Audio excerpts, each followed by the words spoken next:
The sound came first, a deafening, metallic shriek that vibrated through the marrow of his bones. Then came the smell, The crystals awaken. burning I feel ozone, that melting power. copper, We must be and ready. the undeniable Together, then. copper tang of his own blood. The primary Lucky thrusters Star are was misaligned. dying. We need to adjust them. Gideon Hayes Understood. hung Let's upside get to down work. in the pilot's seat, the harness biting into his collarbone with the force of a vice. The cockpit was a graveyard of shattered glass and sparking consoles. Red emergency lights pulsed through the thick, acrid smoke, casting long, bloody shadows across the ruined dashboard. He didn't panic. Panic was a luxury for the young and the inexperienced. Gideon was neither. At 55, he had survived worse landings, though not by much. He reached for the harness release. His left hand hovered over the buckle. It was shaking, a fine, uncontrollable tremor that started in his knuckles and shot up his forearm. Gideon squeezed his eyes shut. The smell of the smoke shifted. For a fraction of a second, he wasn't on a crashed cargo hauler on an uncharted desert rock. He was back on the staging deck of the orbital rig. 5 years ago, the hiss of the ruptured pressure line, the young co-pilot's face eyes wide with terror. 3 seconds. That was how long Gideon had hesitated. 3 seconds of looking at the flashing red override valve, second-guessing the protocol, trying to calculate the odds instead of just reacting. 3 seconds of hesitation. One closed casket. Gideon's jaw clenched hard enough to crack a tooth. He forced his eyes open, banished the ghost of the kid to the dark corner of his mind, where he kept the rest of his failures, and stared at his trembling hand. Slowly, deliberately, he reached down to the floorboard and grabbed the sheared-off handle of a heavy crescent wrench. The cold, heavy steel grounded him. He gripped it tight. The shaking stopped. Work. Work was the only cure. With a grunt of effort, he smashed the buckle release with the heavy iron. The mechanism gave way. Gravity claimed him. He hit the reinforced deck hard, the impact knocking the stale air from his lungs. Pain flared hot and bright in his right side. Ribs, 2, maybe 3, they'd broken. He didn't gasp. He didn't groan. He just rolled over, using the broken wrench as a cane to push himself up from the wreckage. He kicked open the jammed secondary hatch. The metal groaned in protest before snapping outward. The heat hit him like a physical blow. It wasn't just hot. It was a suffocating, oppressive weight that seemed to suck the moisture directly from his pores. He stepped out onto the rust-colored sand of the alien world. Above him, twin suns burned like angry, unblinking eyes in a pale copper sky. The Lucky Star lay broken behind him, a twisted scar of black metal against the endless dunes. His comms were dead. His navigation was fried. He was a million miles from anywhere that mattered, bleeding into his flight suit, with a canteen that held exactly 3 drops of recycled water. Gideon started walking. He didn't know where. He just knew that staying by the wreck meant waiting to die. And Gideon Hayes had made a promise to a ghost 5 years ago that he would never just wait to die. Hours bled into an indistinguishable blur of heat and agony. The desert was a vast, silent ocean of rust and dust. Every step sent a jolt of fire through his broken ribs. His throat felt like it was packed with crushed glass. He stopped sweating somewhere around the 3rd mile. That was a bad sign. When the body stops sweating, the engine is getting ready to seize. He dragged his right foot. The heavy combat boots, which usually felt like an extension of his own legs, now felt like they were cast in lead. His vision began to narrow, the edges of the world turning a fuzzy, vibrating black. He saw lakes of cool blue water that vanished into heat waves when he blinked. He saw the kid's face in the swirling sand. Then he felt the vibration. It wasn't a hallucination. It was a rhythmic, heavy thud coming from the earth beneath his boots. Thud, thud, thud. The sand shifted. Gideon stopped his hand, instinctively tightening on the broken wrench. He turned his breathing shallow and ragged. The suns were suddenly eclipsed. A shadow fell over him, vast and absolute, dropping the temperature by 10 degrees in a single second. Gideon looked up and up. His exhausted brain refused to process the scale of what stood before him. She was towering, breathtaking, terrifying. It's 12 feet of solid, lethal grace. Her skin was the color of polished jade, catching the harsh sunlight and softening it. Long, dark emerald hair whipped around her sharp, aristocratic features in the hot wind. She wore armor that looked like it was grown rather than forged, a shifting metallic carapace that protected her vitals while allowing for absolute freedom of movement. In her right hand, she held a spear that looked like it could pierce the hull of a dreadnought. She looked down at him. Her eyes were pools of molten gold lacking any human pupil. They were the eyes of an apex predator. Gideon felt the primal reptilian part of his brain scream. He was completely undeniably outmatched. He was a 55-year-old mechanic with broken ribs holding a piece of scrap metal. She was a goddess of war. She's going to eat me. The thought surfaced clear and detached. I've survived the void, the rig explosion, and the crash just to be protein for a giant. He didn't run. Running was undignified. Running triggered the chase instinct in predators. Instead, Gideon straightened his spine. The fire in his ribs screamed, but he ignored it. He planted his boots in the sand, lifted his chin, and met those golden eyes. If this was the end of the line, he would meet it on his feet. He gave her a slow, defiant nod. The giantess tilted her head. The movement was bird-like, quick, and full of sharp curiosity. She looked at his stance. She looked at the pathetic broken wrench in his hand. She looked at the blood drying on his flight suit. Her lips curved. It wasn't a smile of a monster looking at a meal. It was the smirk of a warrior recognizing a stubborn fool. She didn't raise the spear. Instead, she reached to her heavily armored hip, unhooked a massive leather-bound pouch, and tossed it. It hit the sand at Gideon's feet with a heavy sloshing thud. Gideon stared at it. Then he looked back up at her. She gestured to the pouch with a flick of her spear tip, then turned her back to him, looking out toward the horizon. It was a dismissal, but it was also a lifeline. Gideon dropped to one knee. His trembling fingers fumbled with the heavy brass clasp of the pouch. He got it open. The smell of fresh, clean water hit his senses so hard he nearly wept. He didn't gorge himself. He knew better. He took a small, measured sip, let it coat his throat, then another. It tasted like salvation. When he finally looked up, wiping his wet beard with the back of his hand, she was looking down at him again. She extended her hand. It was massive, the fingers tipped with short, practical claws. Gideon didn't hesitate this time. He didn't calculate the odds. He reached out and placed his grease-stained, calloused hand against her giant jade palm. She didn't grab him like a toy. She simply closed her fingers gently around his wrist and lifted. The strength in her arm was terrifying. Gideon was pulled from the ground as effortlessly as a man pulling a weed from a garden. She placed him on her shoulder. The metal of her armor was warm against his chest. Gideon grabbed a fistful of the heavy straps holding her pauldron, securing himself. She began to walk. Her stride ate up the miles. What would have taken Gideon a day of agonizing crawling she covered in minutes. The rhythmic sway of her walk was hypnotic. Gideon rested his head against the cold metal of her armor, closing his eyes. He was alive. He was captive, perhaps. He was completely at the mercy of an alien titan. But he was alive. The landscape began to change. The endless dunes gave way to jagged, towering formations of red rock. The wind began to howl, carrying the sharp, static smell of an impending storm.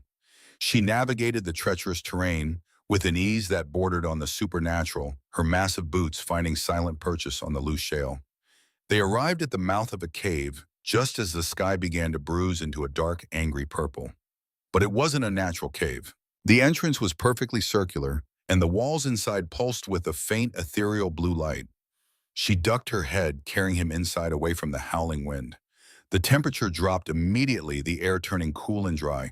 She knelt, lowering her shoulder to let him climb down.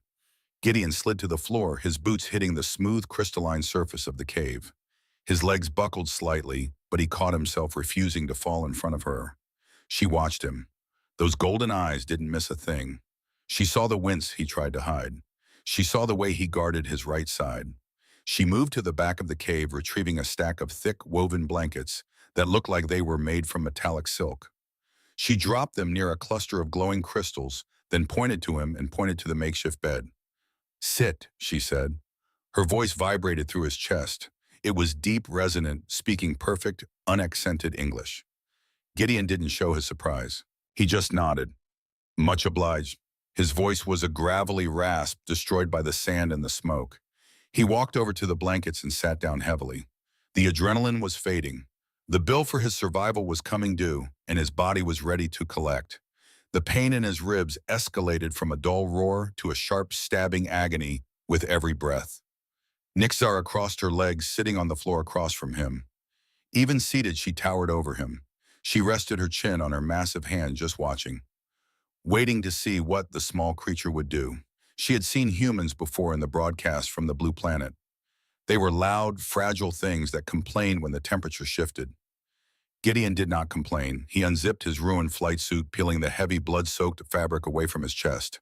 His torso was a map of old scars, burns from engine plasma, jagged lines from shrapnel. But the new injury was ugly. The right side of his rib cage was a mottled canvas of deep purple and angry black. He breathed in, a sharp, localized spike of pain. 3 broken, none pierced the lung. Manageable. He didn't ask her for help. He didn't expect it. In Gideon's world, you fixed what was broken yourself, or you died broken. He reached into the deep cargo pocket of his suit. He pulled out his survival knife, a roll of heavy-duty aerospace tape, and the broken handle of the wrench he had carried with him from the wreck. Nixara tilted her head, her golden eyes narrowing with intense curiosity. Gideon placed the wrench handle against his ribs, using it as a rigid splint. He bit down on the collar of his flight suit leather, and sweat filling his mouth. He took a shallow breath, grabbed the tape, and began to wrap. He had to pull it tight, bone-crushingly tight. He yanked the tape. The broken ribs shifted, grinding against each other. Gideon's vision flashed pure, blinding white. A cold sweat broke out across his forehead. The muscles in his neck strained like steel cables. But the only sound in the cave was the harsh ripping of the aerospace tape. He didn't make a sound. Not a whimper, not a groan. He wrapped the tape a second time, tighter, securing the makeshift splint in place. His left hand, the one that always betrayed him, the one that shook when the ghost got too loud, was perfectly steady. It was doing a job. It knew how to do a job. When he finished, he cut the tape with his knife, his breathing ragged but controlled. He spit the leather collar out of his mouth, wiping his sweat-drenched face. He leaned back against the crystal wall, closing his eyes, letting the waves of pain wash over him and recede into the background. He sat there in the silence for a long time. The only sound was the distant, muffled howling of the storm outside. When Gideon finally opened his eyes, he found Nixara leaning closer. The detached, predatory curiosity was gone from her golden eyes. It was replaced by something else. Respect. She had seen warriors of her own kind scream for less. This tiny, fragile creature made of soft flesh and brittle bone had just casually tortured himself to set his own injuries, and he hadn't uttered a single sound. She reached out her massive finger, gently tracing the edge of the silver tape on his small chest. Her touch was impossibly light, a feather brushing against steel. "You are small," her deep voice rumbled in the quiet cave. "But you are not weak." Gideon looked at her finger, then up at her face. He gave a short, humorless exhale that might have been a laugh if his ribs weren't taped together. "Takes more than a rough landing to break the machinery, sweetheart," he muttered, his voice a low gravel. Nixara's lips twitched, the ghost of a smile. She pulled her hand back, settling into a more relaxed posture. The tension in the cave, the invisible barrier between predator and prey, evaporated. It was replaced by the quiet shared silence of 2 veterans who recognized the scars on each other's souls. "I am Nixara," she said. "Gideon," he replied. "Gideon Hayes." He looked around the cavern, noting the sophisticated dormant machinery embedded in the crystal walls. This wasn't a primitive dwelling. This was an outpost, a hidden bunker, and she was hiding in it. He looked back at her, the regal bearing, the sadness hiding behind the gold in her eyes, the way she sat perfectly still, burdened by something far heavier than her armor. He recognized that look. He saw it in the mirror every morning. Isolation. "You're a long way from home, Nixara," he said quietly. She looked toward the cave entrance where the electromagnetic storm was beginning to flare, painting the energy shield in violent strokes of blue and violet lightning. "We both are Gideon Hayes," she murmured. The wind shrieked outside, a terrifying, unnatural sound. The crystals in the cave began to hum, vibrating in sympathy with the storm. The temperature in the room plummeted. Gideon pulled his ruined flight suit back over his taped ribs, his eyes locked on the raging storm outside. The easy part was over. He had survived the crash. Now he had to survive the night. And looking at the giant solitary warrior sitting across from him, bathed in the blue light of the pulsing crystals, Gideon realized for the first time in 5 years, he didn't want to die. He wanted to know her story. He wanted to know what could exile a goddess to the edge of the universe.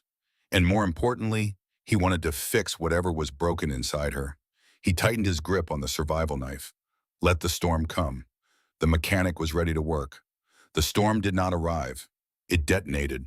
It hit the jagged peaks of the Red Rock Canyon with the force of an orbital bombardment. But this was not a storm of rain or hail. It was an electromagnetic tempest. Invisible waves of raw, volatile energy lashed against the invisible shield covering the cave entrance, painting the air in violent arcs of violet and blinding white. Inside the cavern, the temperature plummeted. It didn't drop degrees at a time. It fell off a cliff. The air turned brittle. Frost instantly spiderwebbed across the smooth, crystalline floor. Gideon pulled the metallic silk blanket tighter around his shoulders. His breath plumed in thick white clouds. His taped ribs throbbed a steady rhythmic warning with the sudden cold. He looked across the cave. Nyxara was on her feet. The regal, relaxed posture was gone. Her massive frame was rigid. The shifting organic metal of her armor, which usually hummed with a subtle inner light, was dead black. She took a step and her heavy boot dragged against the crystal floor, a metallic scrape that echoed over the howling wind. Nyxara, Gideon's voice was a rough rasp in the freezing air. She didn't answer. Her jade skin, usually vibrant and rich, was turning a dull, ashen gray. She staggered, her massive hand reaching out to brace against the cavern wall. The stone cracked under her weight. Gideon didn't know Valerian biology, but he knew machinery. Her armor wasn't just plating. It was an environmental suit, a life support system for a physiology built for a different sun. And the EMP storm outside had just shorted it out. She was freezing to death from the inside out. Nyxara's knees buckled. 3 tons of muscle and armor crashed to the cavern floor. The impact shook the dust from the ceiling. She curled inward, her breath coming on in shallow, ragged gasps. Gideon pushed himself up. Fire ripped through his right side. He bit his lip hard enough to taste copper, forcing the pain down into a tight, dark box in the back of his mind. He grabbed his survival knife in the canvas pouch he had salvaged from the Lucky Star. He limped across the frozen floor, the cold biting through the soles of his boots. He dropped to his knees beside her. Up close, her scale was even more overwhelming. Her shoulder alone was the size of an engine block. "Hey!" Gideon grunted, slapping the cold metal of her chest plate. "Stay with me, Giant. Don't clock out on me yet." Her golden eyes fluttered open. They were clouded, the fierce intelligence dimming. Her lips parted, but only a dry hiss escaped. Gideon didn't wait for permission. He ran his hands over the dead metal of her armor, his calloused fingers reading the seams, the joints, the flow of the design. Physics was physics. Whether it was built in Detroit or on a shipyard halfway across the galaxy, power had to flow from a source to a distributor. He found the primary access panel sitting flush between her shoulder blades. It was locked shut by a magnetic seal. Dead magnets were just heavy metal. He jammed the thick carbon steel blade of his survival knife into the microseam. He put his weight onto the handle. His broken ribs screamed. He ignored them. He twisted. The panel popped off with a sharp hiss of escaping frozen air. Underneath was a nest of alien circuitry, glowing filaments that had gone dark, crystal conduits, and right in the center, a charred blackened cylinder. The main thermal relay. It had taken the brunt of the EMP surge and sacrificed itself to save the core. Gideon reached into his canvas pouch. He pulled out a spool of heavy-gauge copper wiring, a roll of aerospace tape, and a small portable plasma torch no bigger than a cigar. He looked at his left hand. It was shaking. The tremor was violent, betraying the exhaustion, the cold, and the sudden, suffocating pressure of a life hanging in the balance. The ghost of the kid on the rig whispered in his ear, 3 seconds, old man. You're going to hesitate again." Gideon stared at his own hand. He didn't curse it. He didn't fight it. He simply took a slow, jagged breath and forced his fingers to grip the copper wire. He looked at the blackened relay. He looked at the live terminals on either side of it. Work, he told himself. Just do the work. The moment the wire touched the metal, the shaking stopped. The ghost vanished. The world narrowed down to the 6 inches of space in front of his eyes. He was a mechanic. This was his church. He stripped the insulation from the copper wire with his teeth. He wedged the portable plasma torch into a crevice in her armor to light the cavity. He began to bypass the blown relay. It was a crude, ugly fix. He was forcing raw, unfiltered power straight from her secondary reserves into her thermal regulators. It was like jump-starting a stealth bomber with a pickup truck. His bare hands brushed against the frozen alien circuitry. The cold blistered his skin, but his hands remained perfectly steady. He twisted the copper tight. He taped it down. He grabbed the handle of his knife and used the heavy pommel to hammer the connection flush. "Come on," he growled, sweat freezing on his forehead. "Bite." He connected the final lead. A loud, violent crack echoed in the cave. A shower of blue sparks rained down over Gideon's arms, singeing the hair and burning tiny holes in his flight suit. Then came the hum. It started low, a deep, resonant vibration that Gideon felt in his teeth. The black metal of Nyxara's armor began to shift, the dead dark lines illuminating with a slow pulsing amber glow. A wave of heat rolled off her body, hitting Gideon like an open oven door. Nyxara gasped. It was a massive, ragged intake of air. Her back arched. The dull ashen gray of her skin began to recede, chased away by the returning vibrant jade. She turned her head. Her golden eyes snapped open. They were clear, sharp, predatory, alive. She looked over her shoulder. Gideon was sitting on his heels, leaning heavily against the cavern wall. His face was smeared with black grease and soot. His left hand, burned and blistered, hung loosely over his knee. He was breathing hard, every exhale a visible puff of white vapor in the dissipating cold. He met her gaze. He didn't ask if she was okay. He didn't fish for gratitude. He just gave a slow, exhausted nod. Nyxara slowly pushed herself up into a sitting position. The heat radiating from her armor was rapidly warming the entire cave. The frost on the crystal floor began to melt into small reflective pools. She looked at the crude, ugly copper bypass protruding from her backplate. Then she looked at the tiny, battered human leaning against the wall. "You bypassed a Class 4 Valerian thermal matrix," she said, her voice a low rumble, "with scavenged copper and tape." Gideon wiped the sweat from his eyes, smearing the soot deeper into his wrinkles. "Current needs a path. I gave it one. Don't plan on taking it into combat anytime soon, Giant. It's held together by spit and a prayer." Nyxara looked at him for a long, silent moment. She saw the burns on his forearms. She saw the absolute stillness of his posture. The corner of her mouth twitched. "My people build weapons that can crack moons," she murmured, leaning back slightly. "We engineer armor that can withstand the heart of a dying star. And yet I am saved by a fragile creature who is 70% water and breaks his own bones upon landing." She let out a soft huff of breath. "You are surprisingly useful for something so small." Gideon snorted, a dry, cynical sound. He reached down and picked up his ruined wrench handle, balancing it on his knee. "Keep laughing, sweetheart," he deadpanned, looking at her massive form. "At least I don't have to duck to get through a damn door. You probably hit your head on low-hanging clouds." Nyxara blinked. The silence in the cave stretched tight. For a second, Gideon wondered if he had crossed a line, if the alien warrior was about to remind him of his place in the food chain. Then she tilted her head back. The laugh started deep in her chest, a rich, booming musical sound that bounced off the crystal walls and drowned out the howling storm outside. It was a laugh of genuine, unfiltered amusement. Gideon couldn't help it. A dry chuckle escaped his throat. It felt like grinding glass in his chest, but he didn't care. He sat in the dirt covered in grease and laughed with a giantess on a dead world.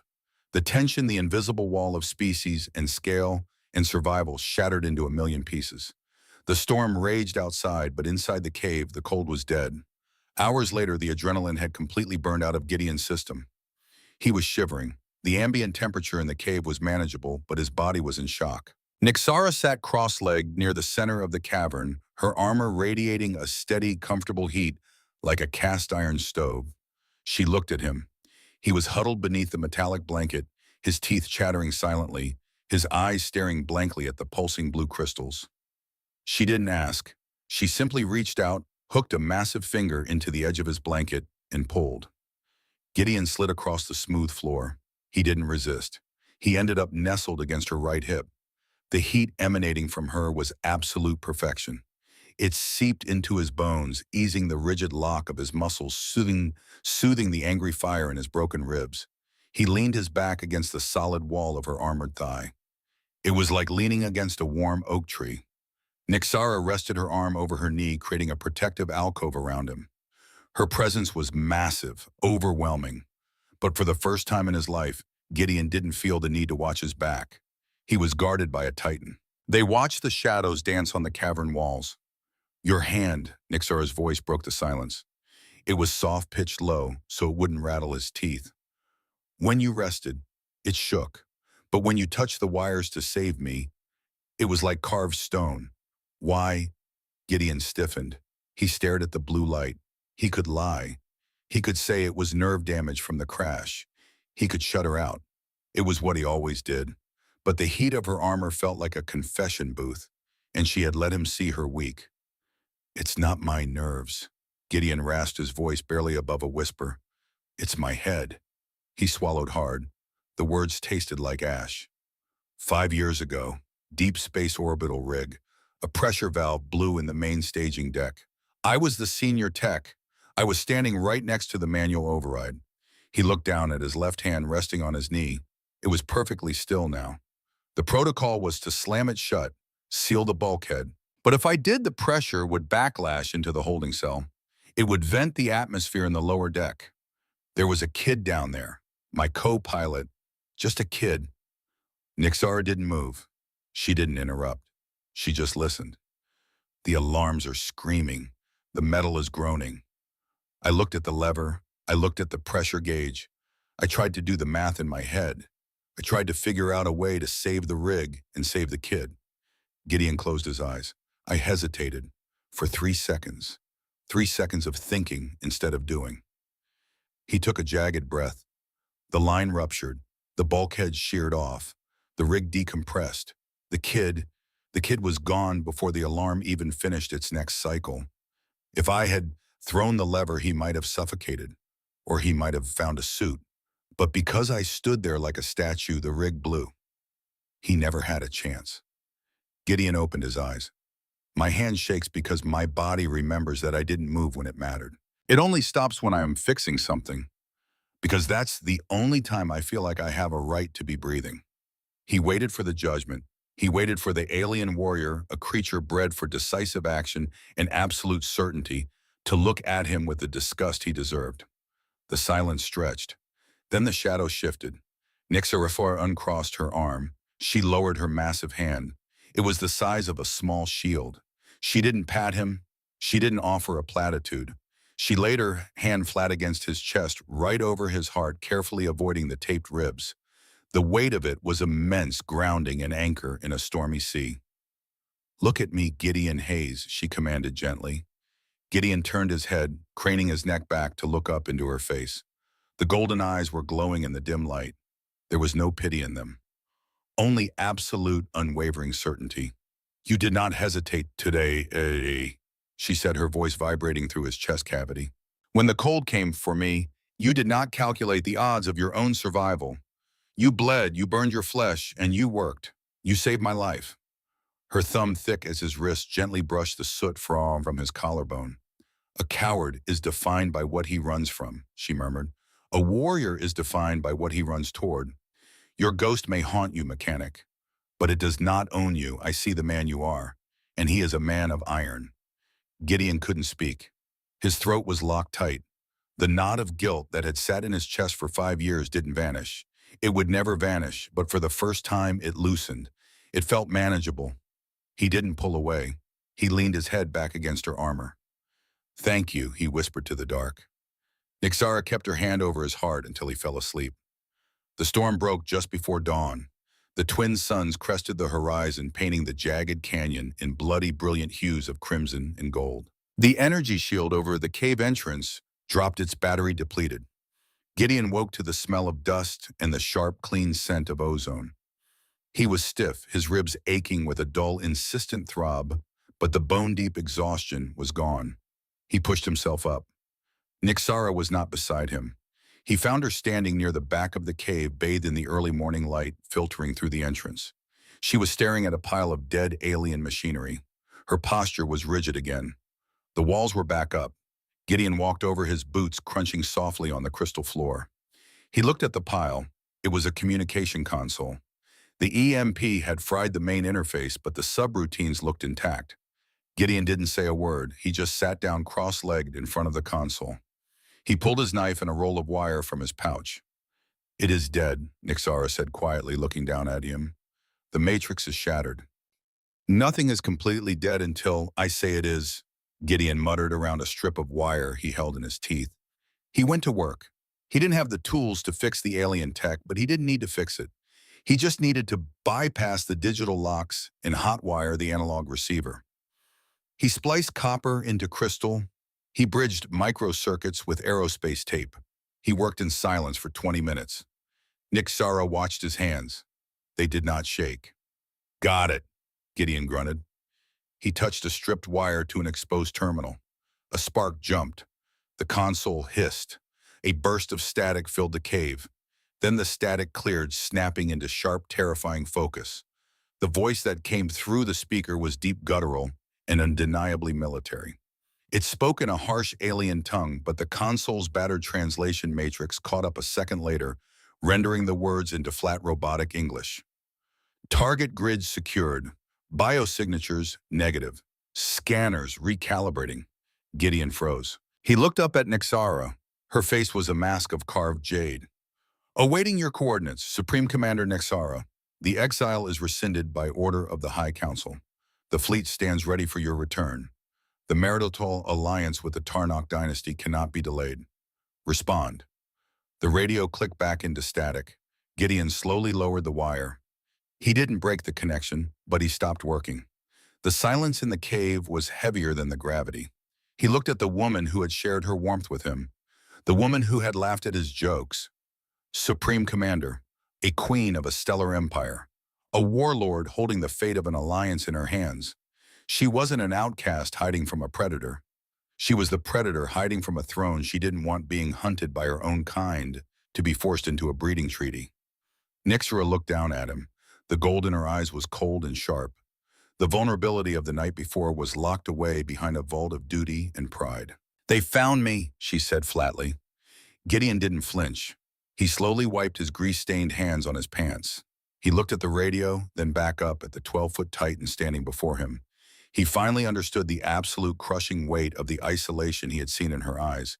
It wasn't the loneliness of a castaway. It was the loneliness of a crown. "Well," Gideon rasped, his voice low and steady, "I guess it's time to see if that armor I fixed can take a hit." Nixara's eyes widened a fraction of an inch. She looked at the small, broken human mechanic. He wasn't cowering. He wasn't backing away. He was gripping his broken wrench. The outside world had found them. The quiet night was over. Gideon stood up, ignoring the fire in his chest. He stood beside her, looking out toward the horizon, where the faint, ominous contrails of descending dropships were beginning to scar the copper sky. He didn't know what was coming, but he knew he wasn't going to hesitate today. The sky did not simply open, it tore. A low, guttural vibration started in the soles of Gideon's boots and traveled straight up his spine. It was a frequency that rattled the teeth in his skull. The twin suns above the desert were momentarily blotted out, not by clouds, but by the jagged, predatory silhouette of a Valerian dreadnought. It descended through the copper atmosphere like a falling anvil. There was no grace to it. It was a blunt instrument of imperial power designed to crush resistance simply by existing. Gideon stood at the mouth of the cave, leaning heavily against the crystalline wall. The taped ribs in his chest pulled tight with every shallow breath. Beside him, Nixara was a statue of living jade. Her golden eyes tracked the descent of the warship. The armor Gideon had patched together with aerospace tape and copper wire began to hum, a low, angry sound responding to the proximity of the mother fleet. The dreadnought didn't land. It hovered 300 feet above the canyon floor, the massive repulsor engines kicking up a localized sandstorm that scoured the red rock white. From the belly of the beast, a drop shuttle detached. It was sleek, polished silver, unmarred by the dust of the frontier. It glided down silently, settling onto the desert floor, 100 yards from their position.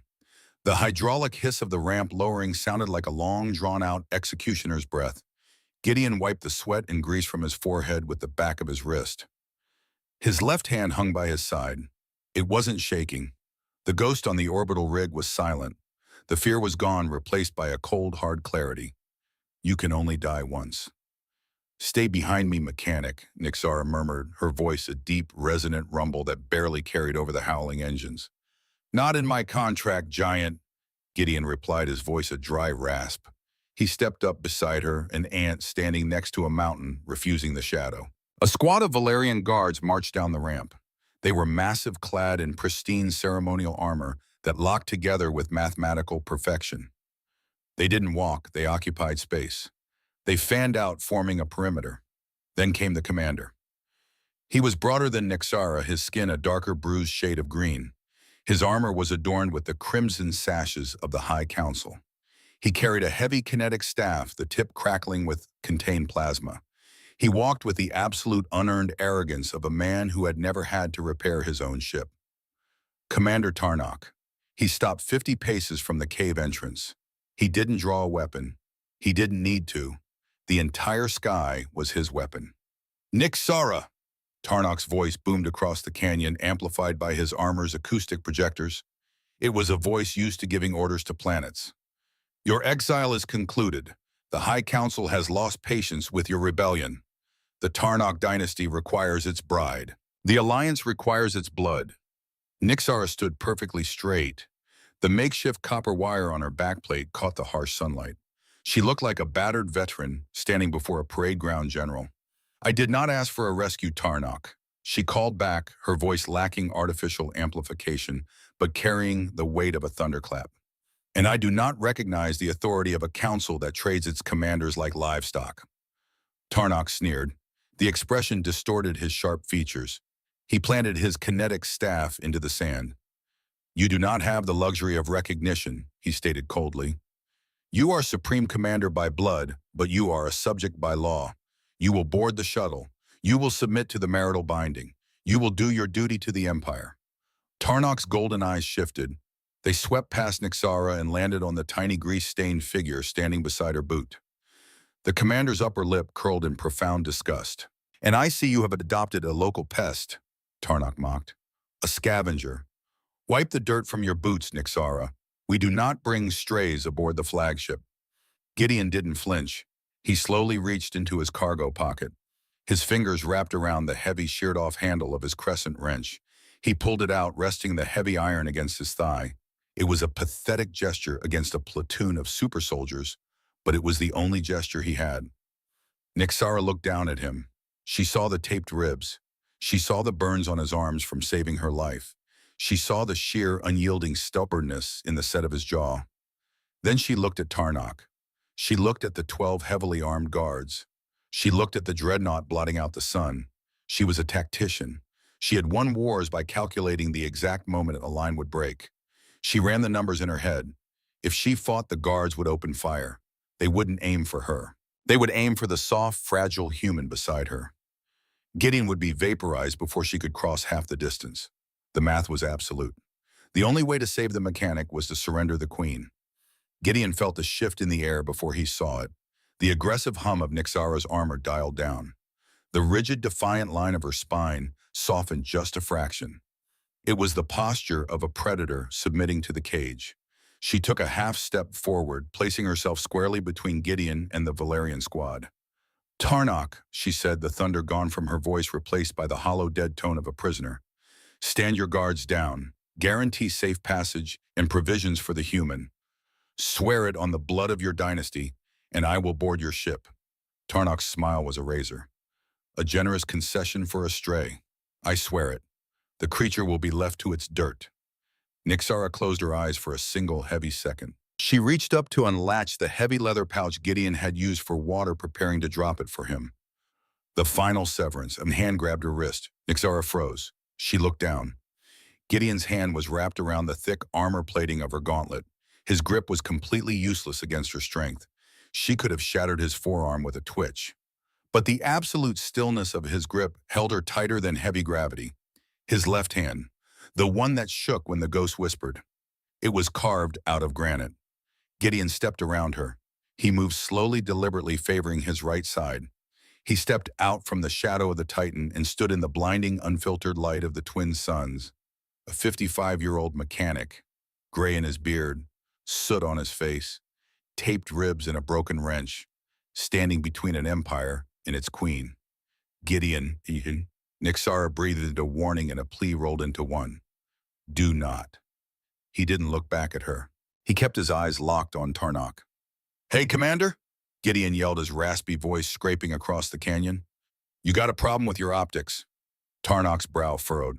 The guards raised their weapons a fraction of an inch. Step aside, scavenger. Your life was just purchased. Do not throw the coin away. I asked you a question, Gideon growled, gripping the wrench tighter. You look at her, and what do you see? You see a fleet. You see a treaty. You see a shiny piece of metal to stick on your throne to make yourself look bigger. Gideon took a breath. The pain in his ribs was white hot, but he used it. He focused it into a singular point of absolute defiance. He turned his head just enough to look up into Nixara's golden eyes. I don't see a supreme commander, Gideon said, his voice dropping the yell, but carrying clearly in the dead silence of the desert. I see the woman who threw me a canteen when I was dying in the dirt. I see the woman who laughed at my bad jokes in the freezing cold. He held her gaze. The walls were down. The ghosts were dead. There was only this moment. Don't go back into the dark, Nixara, he said quietly. They don't know you. They just know what they can use. I see you. The silence that followed was heavier than the dreadnought above them. Nixara stared at the tiny broken man, her chest hitched. The hollow, dead look in her eyes shattered. A fire ignited in the molten gold, burning hotter than the core of the star that birthed her. He saw her, not the rank, not the duty, not the tactical asset. He saw the soul trapped beneath the armor. And he was willing to stand in front of a firing squad with a broken tool just to tell her she was worth more than her crown. Tarnok sneered. He raised his hands, signaling the guards. Enough of this primitive theater. Take the commander. Burn the human. Weapons hummed to life. Gideon didn't flinch. He didn't raise his wrench. He simply slammed the heel of his boot down hard onto a flat, unremarkable piece of shale buried in the sand next to his foot. Physics wasn't magic. It was just applied patience. When Gideon had woken up early to hotwire the alien radio, he hadn't stopped there. He was a mechanic who had survived 5 years by never assuming a perimeter was safe. He had taken the heavy-duty ignition capacitor from the Lucky Star's debris, buried it beneath the sand, and wired it directly to the cave's crystal power grid. His boot connected the circuit. The ground didn't explode. It screamed. A localized electromagnetic pulse, condensed and entirely unfiltered, violently ruptured from the sand directly beneath the Valerian squad. It wasn't designed to kill. It was a dirty, messy mechanic's trick. The raw surge of dirty electricity slammed into the pristine, highly calibrated ceremonial armor of Tarnok and his guards. Sparks showered like a Roman candle. The guards spasmed as their armor's servos locked up in a hard reboot. Their visors blacked out. Their weapons short-circuited with loud cracking pops. Tarnok roared in blind frustration, his kinetic staff dying in his hands, his heavy boots locked to the earth by dead magnetic seals. Gideon didn't stand around to admire his handiwork. Before the static even cleared the air, a massive jade-colored hand swooped down. Nixara grabbed the thick webbing of Gideon's flight harness. She didn't lift him gently this time. She hoisted him into the air, throwing him over her armored shoulder like a sack of grain. Then she moved. It was pure, terrifying kinetic energy. The ground shook as she sprinted. She didn't run toward the open desert. She ran toward the deep, jagged ravines of the Red Rock Canyon, the place where the magnetic interference from the iron-rich stone would blind the dreadnought's scanners. "Hold on, mechanic," she roared over her shoulder. Gideon clamped his arms around her neck, bearing his face against the cold metal of her armor. The G-force of her acceleration was brutal. The wind tore at his hair. He heard the chaotic shouts of the blinded guards fading rapidly behind them. Then came the heavy booming sound of the dreadnought's cannons firing blind into the dust. Plasma bolts the size of school buses slammed into the desert floor, turning sand into glass. The heat washed over them, but Nixara was already weaving through the narrow, twisting slot canyons. The thick rock walls absorbed the blast waves. She ran for an hour. She didn't slow down. She navigated the treacherous, uneven floor of the ravine with predatory grace, leaping over boulders and ducking beneath low-hanging arches. When the shadows in the canyon grew long and the twin suns finally dipped below the horizon, she stopped. They were miles deep into the labyrinth. The air was cool and smelled of ancient dust. The sound of the dreadnought was gone. Nixara knelt carefully, lowering Gideon to the ground. He stumbled slightly as his boots hit the rock. His legs were shaking from the adrenaline dump. He leaned against the canyon wall, sliding down until he was sitting in the red dirt. He took a deep, ragged breath. The tape around his ribs was holding. He looked up. Nixara stood in the center of the narrow ravine. She reached up to her chest. Her fingers gripped the heavy golden insignia of the Supreme Commander that was welded to her breastplate. She ripped it off. The metal tore with an ugly shriek. She stared at the golden badge for a long moment. The symbol of her bloodline, the symbol of her entire life's purpose. She dropped it into the dirt. She crushed it beneath her heavy boot, grinding the gold into the dust until it was just an unrecognizable piece of scrap metal. She sank to her knees. The massive warrior, the titan of the battlefield, suddenly looked incredibly exhausted. The adrenaline had faded, leaving only the crushing reality of what she had just done. She was in exile, a traitor to her blood. She could never return to the stars. She had traded the command of a galactic empire for a lifetime of hiding in the dirt. Gideon watched her. He knew that look. It was the look of someone staring into the abyss of a permanent choice. He pushed himself up off the canyon wall. He limped over to her. He didn't say a word. He just sat down in the dirt beside her massive kneeling form. He reached into his pouch, pulled out a clean rag, and began to wipe the dust and grit from the seams of her armor. A mechanic tending to his machine. "You threw away the stars," Gideon rasped into the quiet canyon. Nixara kept her head bowed. She watched his small, steady hands working over the metal. "The stars are cold, Gideon," she whispered, her voice thick with emotion she had been trained her entire life to suppress. "And the throne is a cage built of bone. I have been freezing for a century." She turned her head, looking down at him. The gold in her eyes was soft, vulnerable, and fiercely alive. "I am a fugitive," she said softly. "I have no army. I have no ship. I have nothing but the armor on my back." Gideon stopped wiping the metal. He looked up at her, a slow, genuine smile cracking through the grime on his face. "Sweetheart," he grunted, reaching up to rest his hand against her jade cheek. "I'm a mechanic. I've built entire engines out of scrap and spite. We'll figure it out." Nixara closed her eyes, leaning her massive head into the palm of his hand. She let out a long, shuddering breath. The last chain of her old life snapped. She was free. The desert night fell around them, cold and absolute. But they did not freeze. 1 year later, the sound of the metal grinder was a harsh, screeching rhythm that echoed off the high walls of the hidden canyon. A shower of brilliant orange sparks rained down onto the hard-packed dirt floor. Gideon Hayes released the trigger.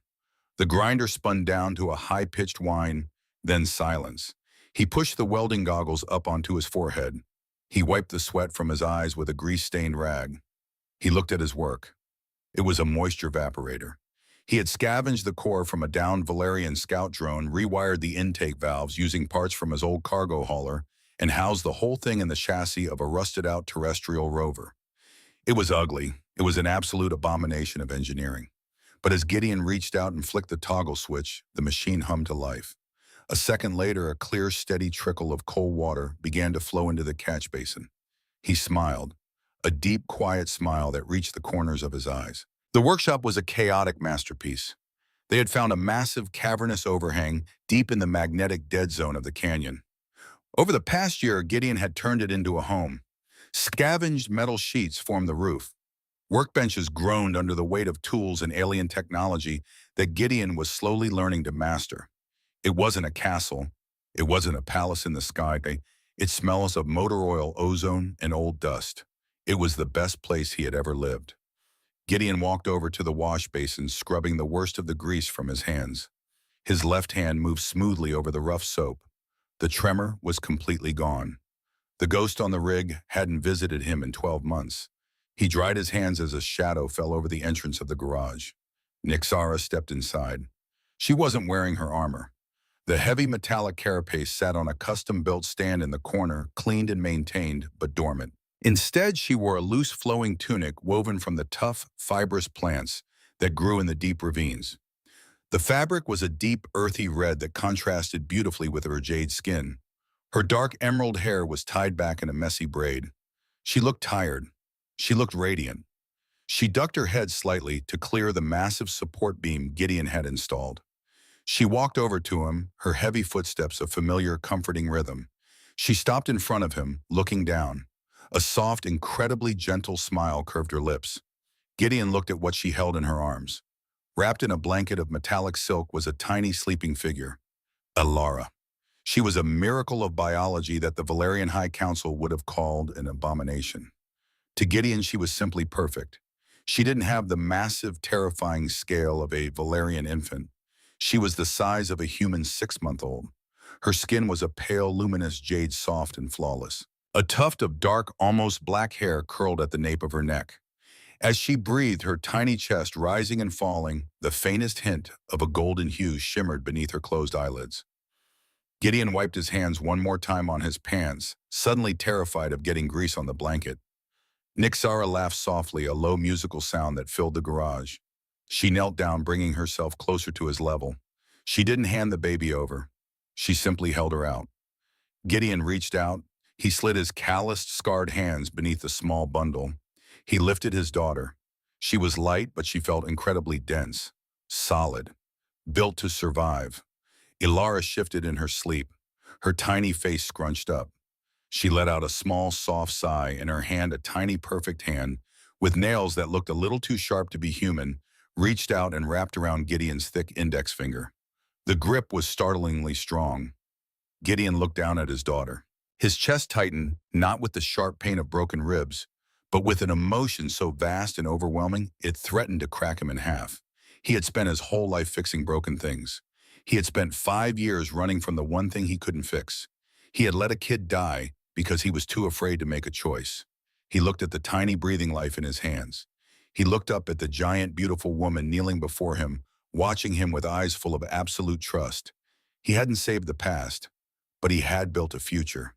"She's got your grip, giant," Gideon whispered, his voice thick. Nixara reached out her massive finger, gently stroking the baby's cheek.